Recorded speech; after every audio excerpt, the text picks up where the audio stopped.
Hello and welcome to this lecture on complex unregistered titles and title research. Resources for this lecture include your ebook, the Conveyancing Manual 10th edition, and the various practice notes issued from time to time by the Conveyancing Committee. The full text of those practice notes is available on the Law Society website. Also of great use are practice directions issued from time to time by the Land Registry, and the full text of those is available on their website. So in this lecture, we're dealing with unregistered titles, which means that we're talking about the Register of Deeds. And the Register of Deeds is the older of the two registers maintained in this jurisdiction, the other, of course, being the Land Registry.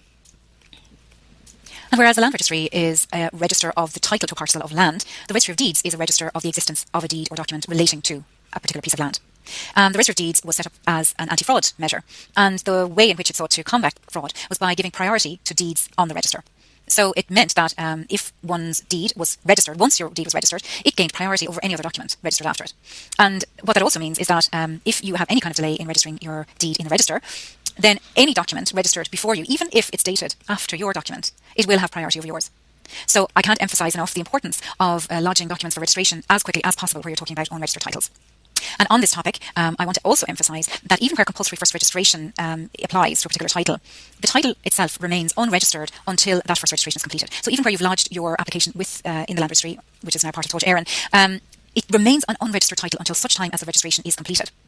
It therefore follows, and in fact it's long been the recommended practice, as recommended by the Conveyancing Committee, that prior to lodging your application for first registration, it's imperative that you lodge your deed of assurance and mortgage or whatever else is relevant in the Register of Deeds prior to lodging your application for first reg in the Land Registry. And that is so that your deed of assurance and mortgage gets the benefit of priority in the Registry of Deeds. And as I said, that there's a practice note on this, and it's long been the recommended practice. But speaking with examiners in the Land Registry, they tell me that a surprising number of first registration applications continue to come into them where the deed of assurance and mortgage or whatever has not first been registered in the Registry of Deeds, and that is very dangerous. Now, there are a couple of topics I want to recap in relation to unregistered titles, and the first of those is carrying out searches against those kinds of titles. Now, the first question is, why must one search? And the answer clearly is in order to establish whether or not a particular deed has been registered, so therefore has priority, or indeed exists, where you're not quite sure if a document exists. So who should carry out the search? Well, a purchaser solicitor will certainly include Register of Deeds searches in their suite of completion searches, and that's of course to ensure that there are no nasty surprises, that the title which has been produced to them, which has been shown in the contract, is actually all registered, and that there's nothing else which hasn't been disclosed. And by nothing else I mean an undisclosed mortgage or other assurance that hasn't been disclosed. So that's the purchaser solicitor. But in actual fact, it is also very prudent for a vendor solicitor to at a minimum search against their own client, the vendor, in the Register of Deeds, and that's to ensure that there are no nasty surprises on completion when presented with the purchaser's completion suite of searches. In my own practice, in several instances actually, where I've been acting for the purchaser, my own searches have thrown up acts appearing against the vendor, sometimes a predecessor of the vendor, of which the vendor solicitor was entirely unaware, and they weren't immediately able to explain the acts, and there ensued some very stressful few days where for both myself and the vendor solicitor. Now, in all cases they did get sorted out, but it was extremely stressful. So it is a very good idea for the vendor solicitor early on, and I mean actually at the contract drafting stage, to carry out a Register of Deeds search at a minimum against their own client, the vendor.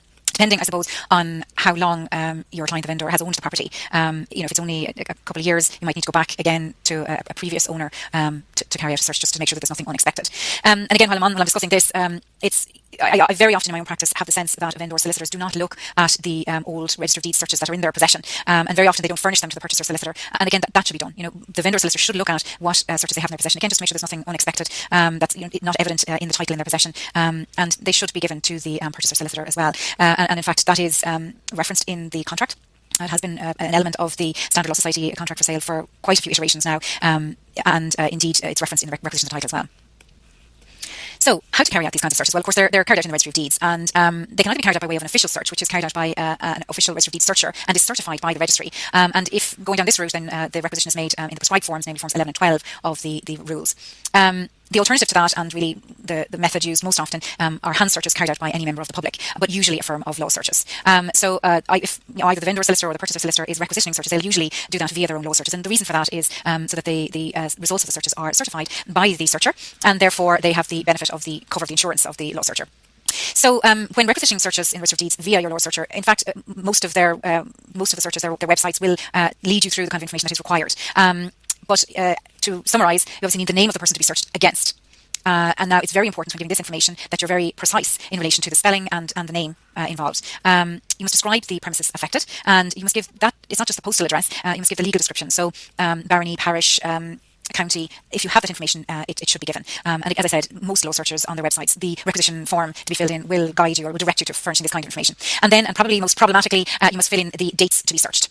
Because the method of searching in the Registry of Deeds, you need to direct the search to a particular time frame in terms of the existence of a deed. So, and this is why it is important that as much information is given by the vendor to the purchaser solicitor as possible, so that they can direct their searches to be as specific as possible. Now, the period of the search. There is an art in deciding what dates should be searched. So you'll see here on my slide that I've said it's a minimum of 15 years or back to the date of assurance to the vendor, whichever is earlier. What I mean there is, and we'll come to it in a minute when we're talking about good routes of title, the Land and Conveyancing Law Reform Act 2009 stipulated that for a document to be a good route of title, I'm going to come to what that means in a minute, but in order for you to have a good route of title, it must be a minimum of 15 years old, except in certain circumstances like a lease. Again, I'll discuss that in a moment. But in circumstances where the deed to the vendor is more than 15 years old, then that's how far you need to go back. So you must always search from the deed of assurance to the vendor onwards. And we'll talk about that in more detail. You'll see here on my slide that I've also noted to be careful about the different periods of search. If there's a death on title, and I'm going to discuss that in a moment. So now we're going to look at a worked example of the period of search and how to do it. So the general rule, one must search from the date of the deed when the person acquires their interest in the property to the date of registration of the subsequent deed when that person disposed of their interest. So I've given an example here. A acquires an interest from B by deed date the 1st of March 1970, and that deed is registered on the 1st of April 1970. A then sells to C, and that deed is dated the 25th of June 1982, and that deed is registered on the 30th of July 1982. C contracts to sell to D, and that sale is due to complete on the 7th of June 2025.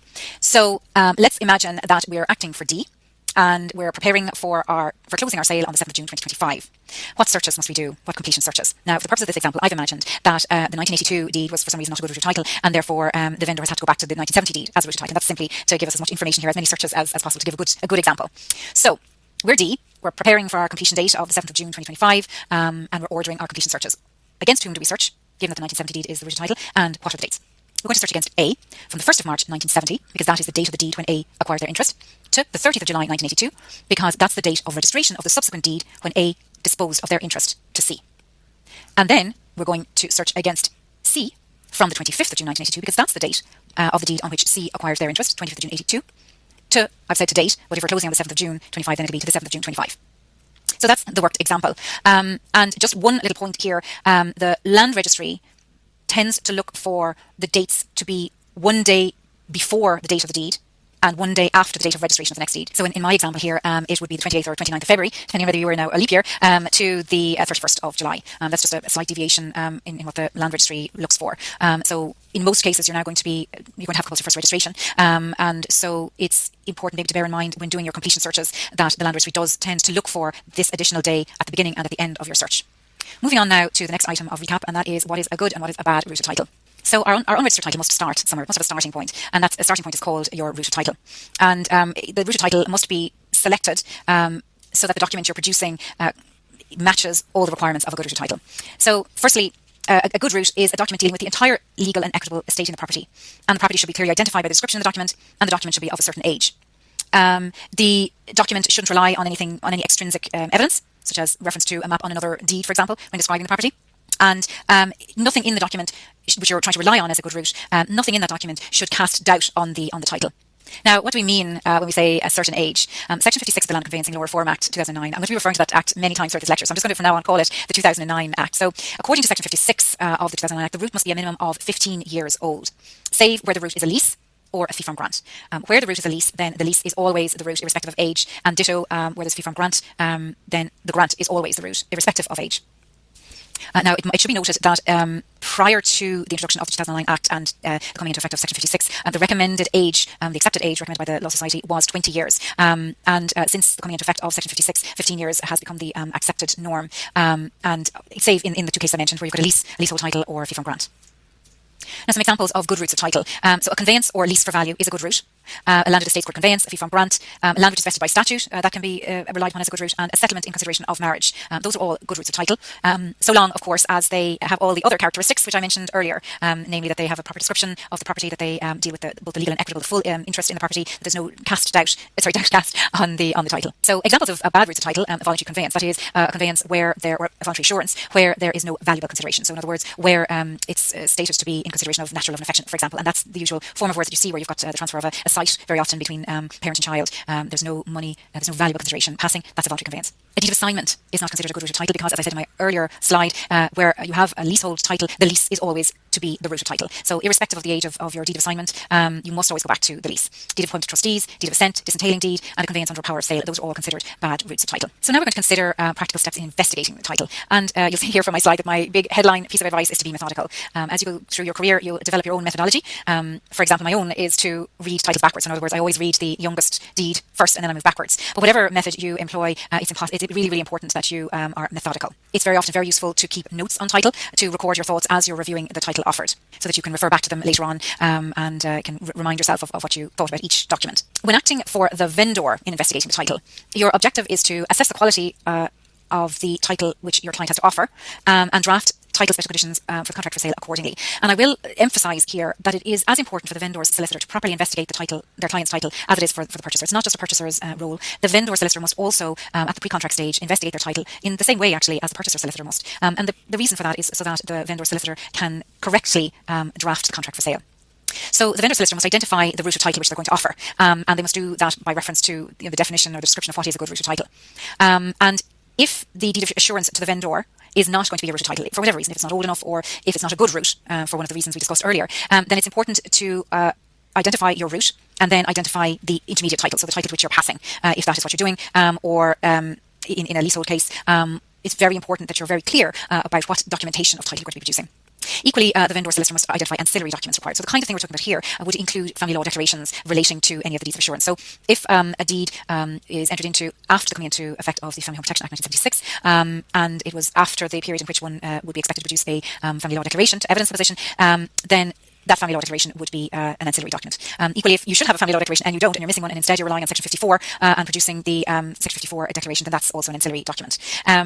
Other kinds of ancillary documents might be declarations of non-severance of a joint tenancy. I'm going to talk about joint tenants later on in my lecture. And declarations of solvency, where you've had a voluntary disposition as part of the chain of title, obviously not a route, because as we've seen, voluntary transact or disposition is not a good route. But you could have a voluntary disposition as part of your chain, and in that case, certainly declaration of solvency would be considered an ancillary document. So. And finally, the vendor solicitor is examining each deed to establish whether there are any defects. And then, having done all of that, they must draft their special conditions in relation to title based on the investigation. And the special conditions, there are sample conditions in your conveyancing manual. The purpose of the special condition is to set out your stall, essentially, to say to the purchaser, to direct the purchaser to what it is that you're selling. This is my title, this is my route, I'm passing to the following intermediate title, I'm also producing the following ancillary documents. Here's a problem with one of the documents, this is what I'm going to do, this is what I can't do. These are all things that should be covered in the special condition. And great care should be taken by the vendor solicitor in drafting those special conditions so that they are bespoke. They shouldn't be generic conditions, they should absolutely be bespoke. And there are examples in your conveyancing manual which can guide you. I have seen of late contracts for unregistered titles coming into me from the purchaser where there is no title special condition. And that really is quite extraordinary because the vendor solicitor is not even setting out what it is that they're selling in terms of title. So each contract for the sale of an unregistered title must have a title special condition. Indeed, any contract should have a title special condition. But one hopes that the title special conditions relating to registered titles are somewhat simpler, but they're not always. So much for the vendor solicitor. When acting for the purchaser, your objective is to assess the quality of title being offered by the vendor, as set out in the special condition, and decide whether it's satisfactory to your client and to your client's lending institution. Because, of course, acting for the purchaser, you're bearing in mind your client, the purchaser's their interests, obviously, but you also have to bear in mind your obligations to the lender, if there is one. And if you're dealing with residential lending, then the obligations under the residential certificate of title system. The residential certificate of title system has its own suite of documentation. It's got the guidelines, it's got the undertaking, and it's got the certificate of title. And those all set out many things, but they do give guidelines in relation to what title is expected. And if the title being offered by the vendor solicitor does not meet the criteria under the set out in the certificate title system, set out in the guidelines and the undertaking in particular, then it is necessary for the purchaser solicitor to qualify, to agree a qualification of title with the lending institution. So the purchaser solicitor reviews the title special conditions in the contract for sale, which give direction as to what's being offered. Then they examine the route and any of the documents title furnished, and then the purchaser solicitor considers whether there are any defects on title not identified in the special conditions. So it's very important that the purchaser solicitor, obviously they're mindful of the special conditions, but that they also step back from them and look at what's being furnished and decide, okay, are there any issues here that haven't been disclosed by the vendor's solicitor? And I would like at this point to point out that the 2009 Act does make it an offence and a fraud for a vendor by virtue of Section 60 of the Act. It makes both a criminal offence and a civil wrong actionable in damages by the purchaser or persons deriving title under them. For the vendor solicitor or other agent to conceal with intent to defraud from the purchaser any instrument or encumbrance material to the title and to falsify any documentation. So it is actually very fundamental that both the vendor and the purchaser's solicitors pay great attention to what defects might be evident from the documents available. And then my point here 4 is, if you have a lending institution involved, then you have to consider whether there might be a necessity to agree a qualification on title. So there are in the conveyancing manual a few different checklists and tables which are aimed at giving some direction as to how you might go about investigating the title, what kind of things you need to pay attention to, what your notes might look like. And those are a very good starting point if you're starting your career and wondering how you might address this. So do look at the conveyancing manual and the checklists and suggested notes, methods of taking notes, which you'll find there. So When examining the documents produced by the vendor, or indeed if you're acting for the vendor, when examining the documents available to you, one of the things that you're looking at is whether or not the person assuring the title has capacity to do so. So in respect of each individual document title produced or deed of assurance produced, you're looking to see whether the person has capacity. So obviously you're considering your own vendor if you're purchasing, so do they have capacity? And then you're applying the same query to the person's named as vendor in all the other documents on title, forming the chain of title. So in this context, capacity means the legal title of the vendor to sell a particular property, and the optimum capacity is as full and legal equitable owner. And there are certain categories of vendor of capacity where further investigation or further inquiry in relation to capacity is advised. And I've given you quite an extensive list here. Some of these are going to come up in more detail later on in this lecture. So a trustee, we're going to be talking about that, committee of ward of court, company, item C there. So a company has legal personality, but it must always act intra vires, so within its powers. And those powers are set out in its documents of constitution. So when purchasing from a company, one must always check whether the company is acting intra vires, its documents of constitution. In other words, whether it has the power to sell or lease or whatever the case might be. Moving on to F, a statutory body. Again, like the company, you really do need to check the relevant legislation to ensure that the statutory body has the necessary power to sell or lease or whatever it is purporting to do. Personal representative, item H there. So the LPR, in the case of testacy, that's the executor. In the case of intestacy, we're talking about an administrator. Their authority as such is as set out in the letter of administration or in the grant of probate, as the case may be. Technically, under Section 10 of the Succession Act, the estate in real and personal property devolves on the LPR on death of the testator in the case of testacy and the deceased. But in reality, if one is dealing with an LPR in relation to the purchase of a property, really one wants to see the power as set out in the either the grant of probate appointing them the LPR or in the letter of administration. I'm just going to mention quickly K, that's a surviving joint tenant. So a joint tenant, as opposed to a tenant in common, holds theoretically an undivided share in the entirety of the title. So where, for example, you have two joint tenants, each of the joint tenants will have what's called an undivided moiety in the property. That's as opposed to a tenancy in common, where each joint owner, each tenant in common has a defined share. So it might be 50-50, 60-40, it might be 1/3 each if you have three people. And theoretically, at least, each of those tenants in common can do what they like with their defined share. They can sell it without reference to the others, or they can bequeath it under a will. Not so where you've got a joint tenancy, because on the death of one of the joint tenants, the other or others becomes the owner of the entire. Or if you've got two remaining, then the two become the owner of an undivided moiety. So it's very important when purchasing either from the surviving joint tenant, or where there has been a joint tenancy back along the chain of title, to establish that in fact there is still a joint tenancy. In other words, that the joint tenancy hasn't been severed. There's been no severance of the joint tenancy. Whereas previously, prior to the 2009 Act, it was possible for one joint tenant to unilaterally sever the joint tenancy by purporting to sell their inverted commas share. Since the introduction of the 2009 Act, it's now necessary for the consent of all parties to be obtained, or in the absence of consent, then application to court for a severance of the joint tenancy. So in practical terms, where I am dealing with an unregistered title where there has been a joint tenancy back along, I do look for evidence of non-severance of the joint tenancy. Now, very often, what will be produced to me is merely a copy of a death certificate, and certainly you need that, but I tend to ask for evidence of the non-severance of the joint tenancy as set out in a statute declaration, setting out the position and often exhibiting the death certificate. Just to mention, there, the county registrar. So where it is the county registrar that is selling, so the county registrar will be involved in a few different circumstances. One which you'll come across with a fair amount of regularity is, for example, in family law proceedings, where an order of court has been made as part of the, let's say, order for the decree for divorce. An order has been made for the sale of a property. Very often, those orders provide that in the event of one of the parties refusing to execute documentation relating to the sale, then the county registrar may execute instead. And in that circumstance, obviously, you'll need to see a copy of the court order, an official copy of the court order. The county registrar also has authority to execute documentation in the context of the acquisition of the freehold under the landlord and tenant legislation, where the ultimate freeholder can't be identified. The county registrar also can be authorised to execute the necessary documentation. So those are some of the items which you're paying attention to when investigating your title as either the vendor or the purchaser's solicitor. There are obviously other things which you need to consider. For example, has the document been stamped? Has it been properly executed? Does it describe the property correctly? Are the descriptions of the property consistent? If the description refers to a map, is a map there? Does it seem like there are pages missing? Are there missing documents? We're going to come back to that in a moment. So there's a number of things which must be considered when reviewing documents of title. And I would refer you again to those very helpful suggested tables of notes on title, which you might consider using or adapting as you go through your career. So now I want to start to consider some specific circumstances and just give some pointers in relation to issues which might arise in those specific circumstances. So the first topic here are settlements and trusts. So settlements were originally introduced or concocted as a method of keeping large estates within a family. That was the idea behind settlements originally. And in the purest sense, a settlement was never a trust. It didn't create a trust. And the easiest and most basic form of a settlement might take the wording used to create it might be something like to the settlor for life, remainder to his son in tail. That's a simple settlement wording, and as you can see, it doesn't create any kind of a trust. And the problem with that wording was that, of course, it could be defeated by the son in this case entering into a deed of disentailing assurance, and thereby negating the whole intention of the creation of the settlement. Over the years, various other forms of formulas of wording were tried to kind of avoid the son in my example from being able to disentail. But really, it was quite difficult, and the settlement itself became quite an ineffective method of keeping large estates within a particular family. Now, connected with the settlement were the concepts of pin money, jointures, portions, and rent charges. So, because you were tying up the main asset within the family, the wealth of the family really was tied up in the land, and you were tying that into a particular male line in my example, and that was often, or most often the case. You often had the allowances made for example, the wife of the settlor by granting her pin money.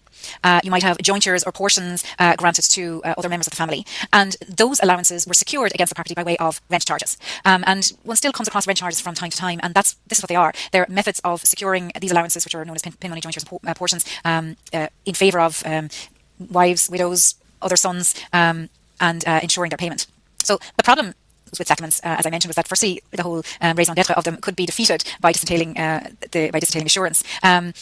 It also meant that tying up property in this way meant that the property itself couldn't be used to raise capital. So, for example, when you created a rent charge to secure the pin money and jointures and portions, you were creating indebtedness within the estate without actually raising any funds. And in order to raise funds against the estate was very difficult because of the settlement itself. So in order to combat these issues, we had the introduction of the Settled Land Acts 1882 to 1890. And these were aimed at reforming, these enactments were aimed at reforming the whole area of settlements, and did things like allowing the person with the life interest to mortgage, allowed them to sell if they wanted to. But their problems with, despite the introduction of the Acts, problems with this method of dealing with property remained. And as a result of social change, particularly the aftermath of the First World War, you had the rise of the new rich, industrialisation, and the need really to free up these large estates for development, and also to free them up to create wealth. So the whole area in Ireland was reformed by Part 4 of the 2009 Act. So that by virtue of Section 18 of that Act, all of these settlements are converted into trusts.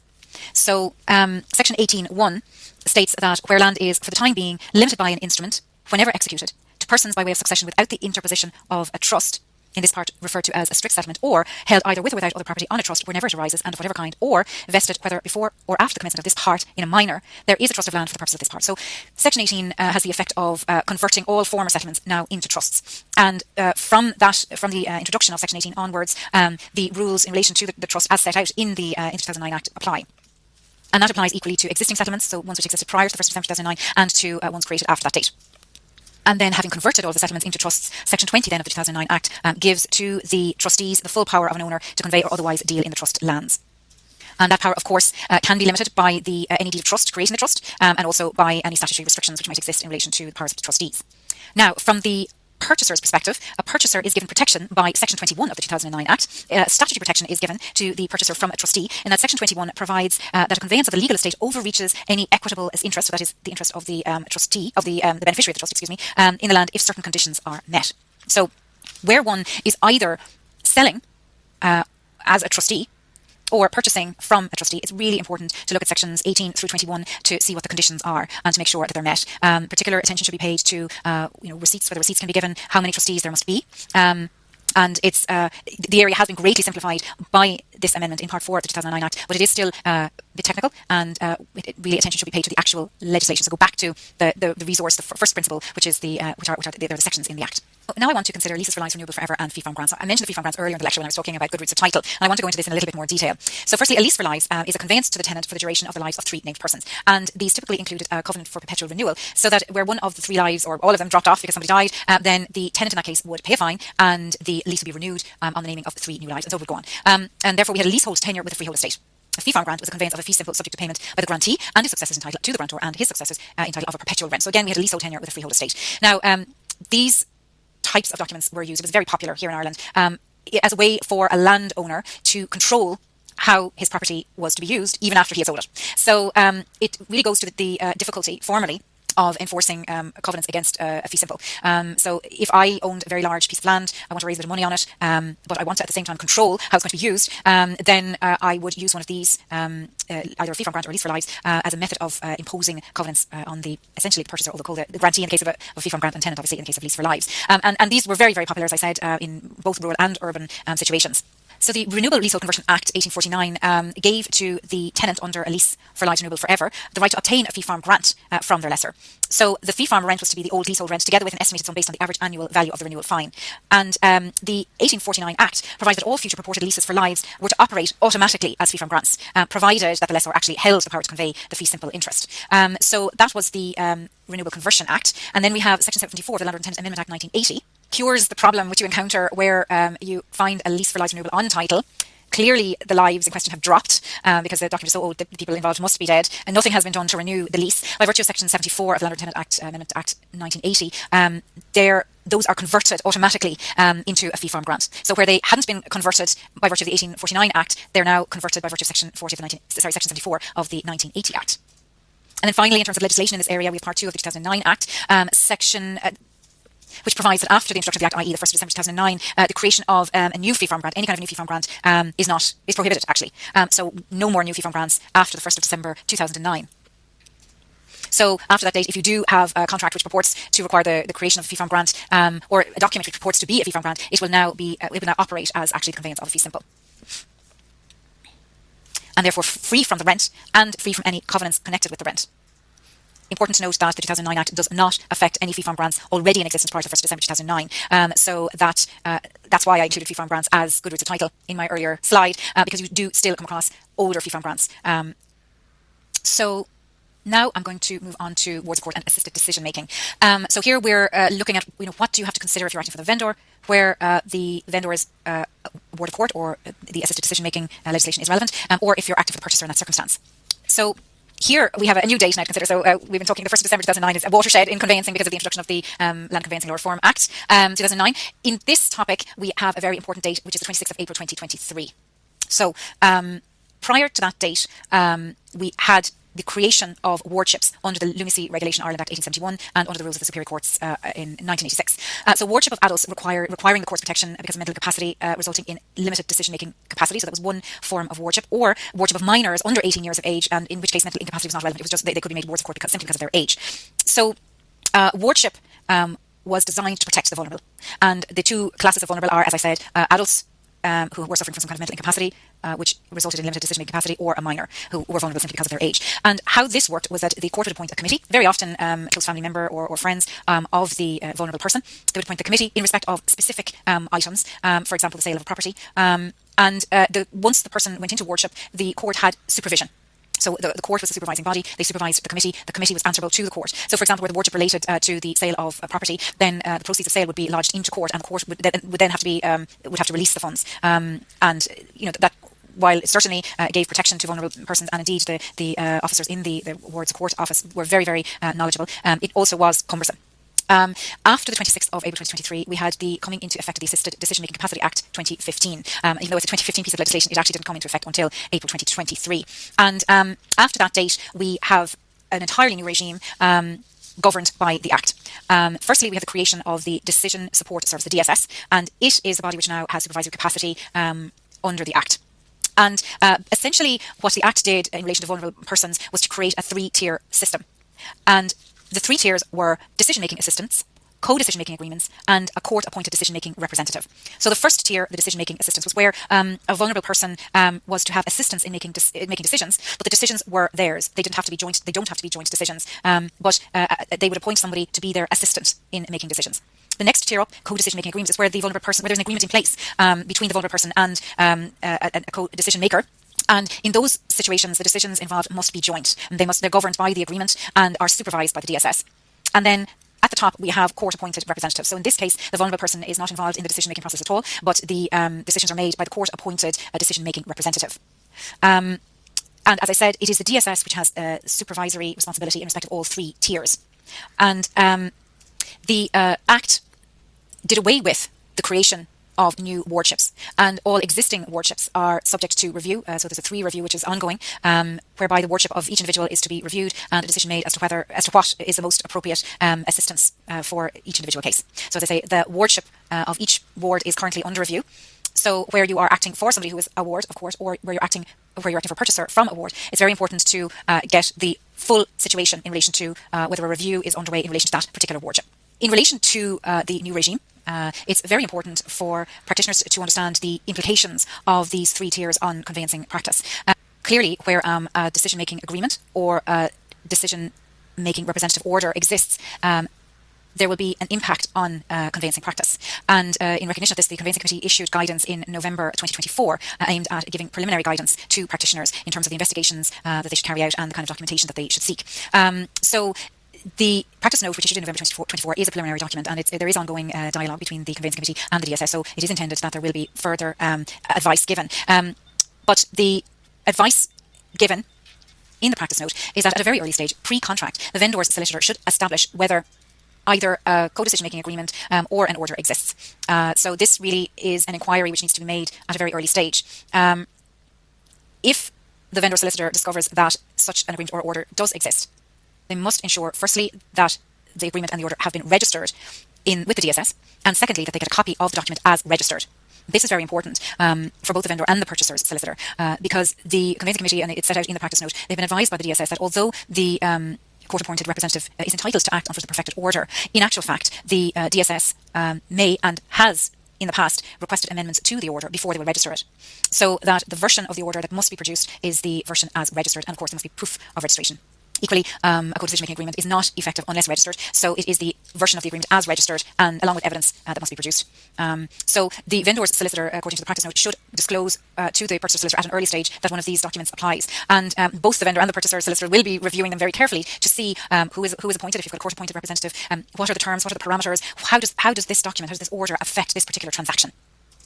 Now, in terms of the appointment, who may be appointed, very often, of course, it is a close family member, as was the case with committees in wardship, but not always. And there was a decision in the case of Joan Doe and the Health Service Executive and John Doe, a decision delivered in December 2023 by Judge John O'Connor, when the family members were applying to be the representative, court-appointed representative, and the court, having considered the evidence, and particularly the evidence of what was in the best interest of the vulnerable individual, came to the conclusion that appointing the family member was not in the best interest of the vulnerable person, and in fact appointed an independent solicitor as the court-appointed representative. So just as an aside in terms of who may be appointed as a court-appointed representative, certainly it is very often close family members or friends, but it's not a given.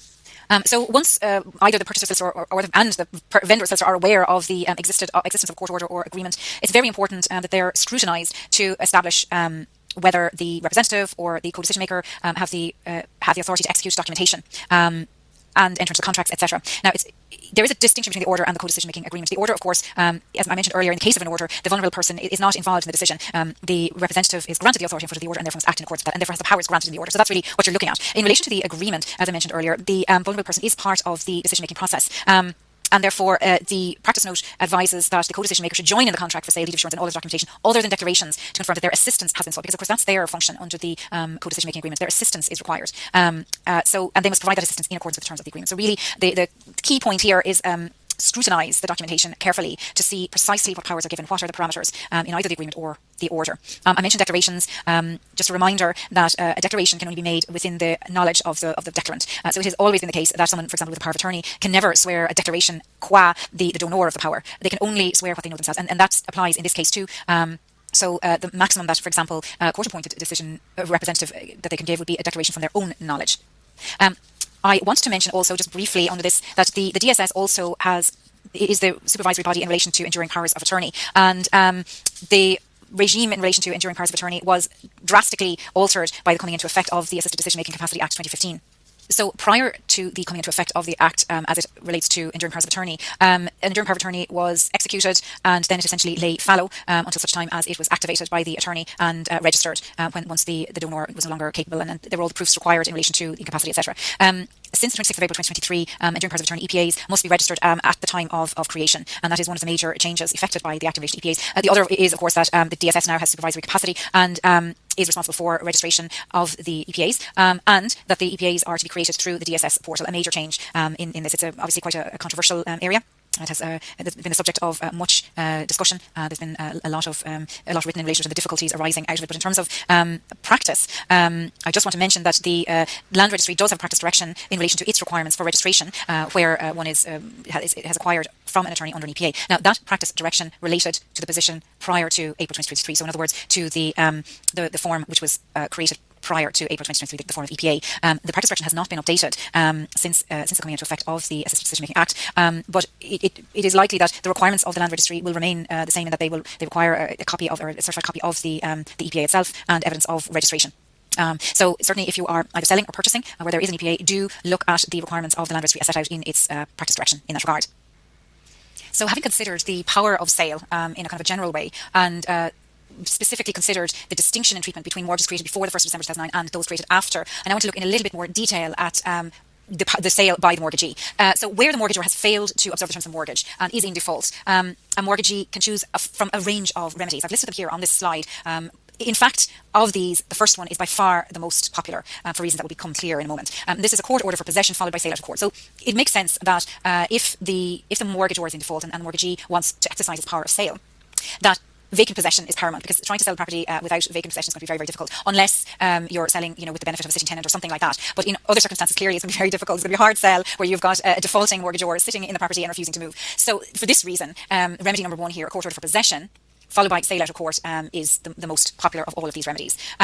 Now, it's important under this heading to note that on foot of the 2009 Act, the court does have fairly broad discretion to adjourn any proceedings, any application for an order for possession. And in particular, where the mortgagor can make an argument that the matter should be adjourned to allow for time for the mortgagor to reach some arrangement, particularly where we're talking about a family home, the court can and often does adjourn and allow for that extra time, as I say, for the mortgagor to come to some kind of arrangement with the bank, or to enter into a personal insolvency arrangement or something like that. There is also consideration where we have a housing loan. Very specifically, there has been litigation in that regard. I'm going to deal with that separately and consider it in a moment. But for now, in general terms, under this remedy number one, the bank, the mortgagee, gets an order for possession and then an order for sale out of court.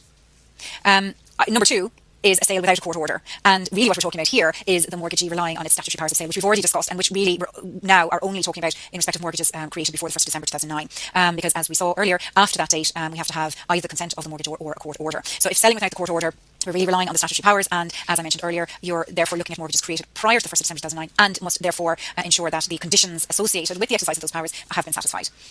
Then number three is where we've got a court order for sale but without an order for possession. And in this circumstance, the court is basically controlling the whole process, including the sale. And this, for obvious reasons, is not particularly popular. Four is where the mortgagee isn't selling at all, but instead enters into possession and takes rents and profits. And then we've got receiver sales and foreclosure.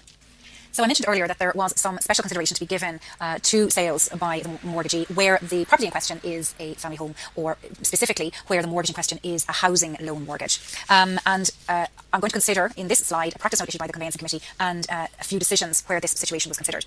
Essentially, the 2009 Act allows for a contracting out in commercial situations of the requirement to get a court or solicit loan checklist.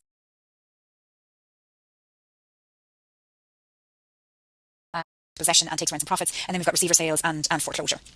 So I mentioned earlier that there was some special consideration to be given to sales in their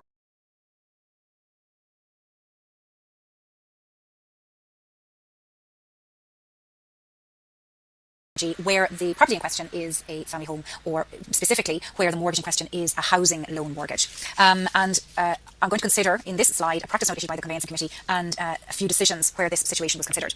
Essentially, the 2009 Act allows for a contracting out in commercial situations of the requirement to get a court order for possession.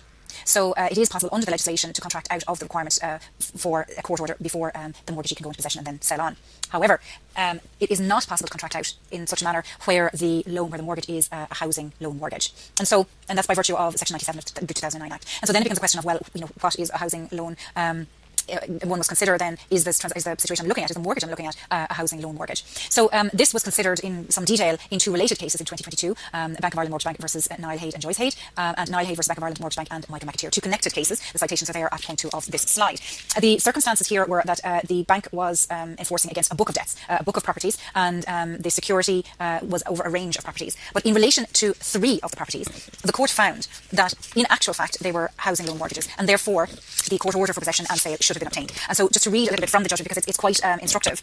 The court is satisfied that having regard to the terms of the mortgage deed and the documents incorporated therewith, the bank had agreed that the mortgages executed on the 17th of December 2009, so just after the coming into effect of the Act, would be treated as housing loan mortgages. As such, the defendants were entitled to the protections afforded by the 2009 Act in respect of housing loans. This meant that orders for possession of the mortgage properties ought to have been obtained pursuant to sections 97 of the 2009 Act, and orders for sale should have been obtained prior to the sale of any of the properties pursuant to section 100 of the 2009 Act. No explanation has been forthcoming from the bank or the receiver as to why it sought an order for sale in respect of one of the properties when it did not seek such an order in respect of the others sold by the receiver, which were covered by identical mortgages. The court holds that in taking possession of the properties which were subject to the mortgages created on the 17th of December 2009 without an order for possession, and in selling 3 of those properties without an order for sale, the receiver acted without lawful authority. Now, that decision was appealed, and the citation for the appeal is there at point 3 of the slide. But essentially, the court did find that on the facts, the bank had agreed that in relation to these 3 specific properties, that it would be a housing loan mortgage. And on that basis, the court orders for possession and for sale ought to have been obtained. Now, arising out of those decisions, it came to the attention of the Conveyancing Committee that the Land Registry was seeking certificates from lodging solicitors that mortgage in question, where they had been purchased, where the property had been purchased on foot of a power of sale, that the mortgage in question was not a housing loan mortgage. They were seeking those certificates from the purchaser's solicitor, and this came to the attention of the committee, and the committee issued a practice note, which is mentioned at point 1 there of this slide, in May 2023.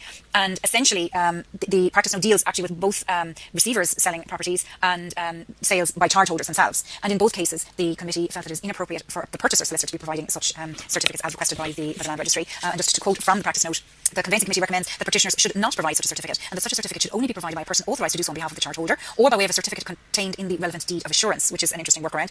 Whether a borrower acted as a consumer or whether the underlying loan was a housing loan mortgage is likely to be beyond the knowledge of a solicitor representing the vendor charge holder, and certainly will be beyond the knowledge of a solicitor acting for the purchaser. So, in summary, when acting for the purchaser or the vendor, where there's the exercise of power of sale by a mortgagee, there are some headline things that you have to watch out. Firstly, the mortgage was it created before or after 1st of December 2009? That will dictate which set of rules will apply. And then, even if the mortgage has been created after the 1st of December 2009, are we talking about a housing loan mortgage, even where there's a purported contracting out of the requirement to get a court order? So a lot to consider there for both vendor and purchaser's solicitors. So now we're going to consider judgment mortgages. So these are a means of enforcement permitting a judgment creditor, so the person to whom money is owed, to secure the amount of the judgment debt owing by way of a mortgage or charge over the real property of the debtor, the judgment debtor. And as with many of the topics we've discussed in the course of this lecture, there's a pre-1st of December 2009 position and a post-1st of December 2009 position. So pre that date, the situation was governed by the Judgment Mortgage Ireland Acts 1850 to 1858. And there was a 2-stage process. Firstly, the judgment mortgage had to be registered, in this case, in the register of deeds, because we're just talking here about registered, unregistered titles. And then, having done that, the judgment creditor could recover the money by either forcing the sale of the property or letting the judgment mortgage sit there and claiming entitlement to the proceeds upon sale by the judgment debtor. And really, it was the second of these that was relied upon most often. Very rarely, really, did judgment chargers, judgment creditors force the sale. In general, they would obtain the judgment mortgage, register it in order to gain priority, and then sit back and wait for the debtor to sell the property. On the completion searches, as we've seen, the purchaser would note the judgment mortgage, and it would be at that point that the judgment creditor would swoop in and claim entitlement to some of the proceeds, possibly all. It was quite a technical process to be followed in order to get to the point where you might be getting your money, and particularly where you were trying to force the sale. The situation was greatly simplified post 1st of December 2009, so after the Act. And in that situation, the Registry of Deeds Rules Committee agreed a form of application to be used in relation to these judgment mortgages. So if you're in the situation where you're registering a mortgage, judgment mortgage, actually that's the application form you need to use. And it's by way of the form set out in the 2009 rules.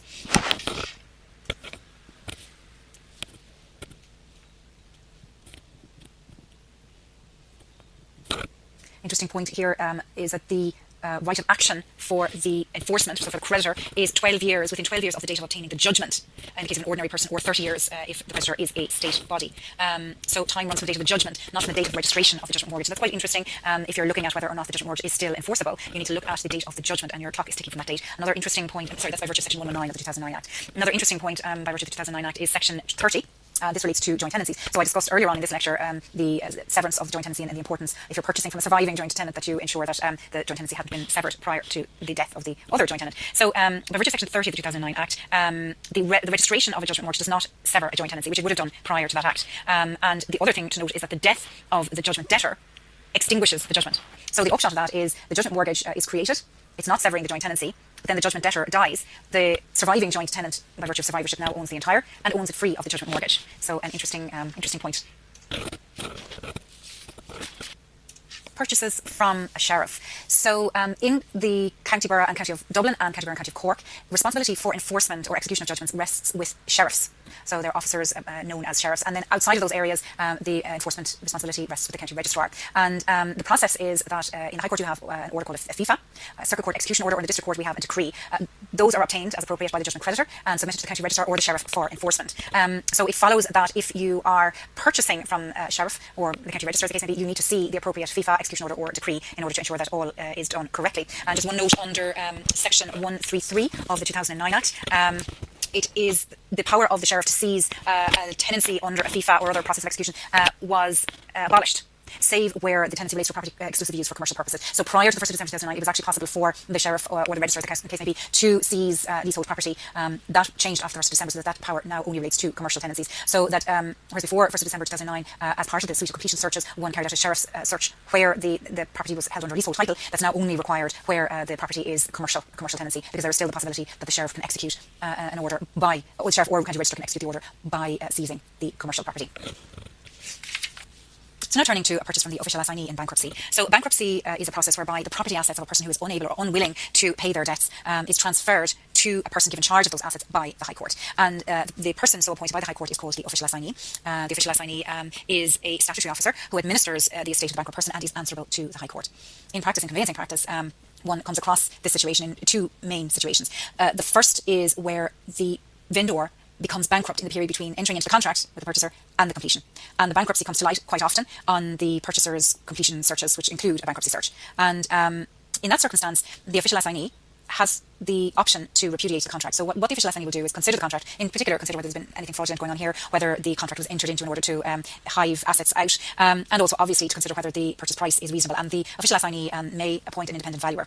And having considered the matter fully, the official assignee can then decide to either repudiate or proceed with completion of the contract. And in that circumstance, the official assignee is the person transferring the title, because of course title has transferred to the official assignee by virtue of the bankruptcy. So it is the assignee who completes the sale and executes the document or the deed of assurance to the purchaser. So in that circumstance, it's very important for the purchaser solicitor to be very clear that the assignee has been correctly appointed, and then it will be the assignee that will be executing the completion documentation, with all that entails, bearing in mind my comments earlier regarding declarations in particular. The second scenario is where the bankrupt is not involved in at all, where it's the official assignee that is disposing of the property from the start, and so it is the official assignee that is the vendor on the contract, and the relationship will be directly with the official assignee. And again, important for the purchaser solicitor to ensure that they've been given all the necessary documentation to evidence the authority of the assignee so to act. There are various precedents available for transfers, contracts for that situation, and so on. Those are available in Bill Holohan's book on bankruptcy. And so, not to despair if you do come across this, there is a bank of precedents available which can be used. Turning then to consider acquisition from property from religious orders, diocesan persons and charities. Firstly, I want to mention that initially charities were supervised by the Commissioners of Charitable Donations and Bequests for Ireland, which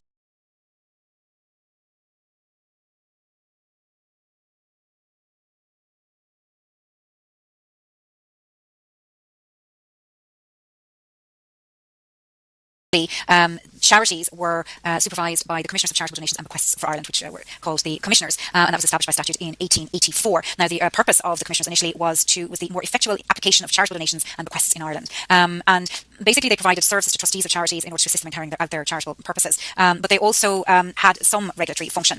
Now, the functions of the Commissioners were entirely transferred to the Charities Regulator, the Charitable Regulatory Authority, by virtue of Section 82 of the Charities Act 2009. So, among other things, the CRA established and maintains a register of all charitable organisations, and of course the purpose of that is to monitor compliance with the regulations of the regulator. And so in order for any organisation to carry on activities in the state as a charitable organisation, it must register with the CRA, and this applies irrespective of the place of the incorporation or the legal structure of the charitable organisation. Which is quite important, that you don't have to be set up as a trust, you don't have to be set up as a company.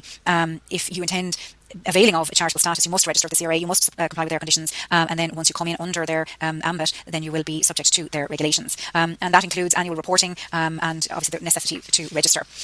Now, from a conveyancing perspective, a purchaser and a vendor indeed will be, as we've seen throughout this lecture, will be concerned to ensure that the person selling has the necessary power to sell, and whether any consents are required. So the document setting up the governing documents of the organisation in question may themselves allow for power of sale. So if that's what's being relied upon, then of course that you must see that as a purchaser, and indeed as a vendor solicitor you must peruse them carefully and ensure that you comply.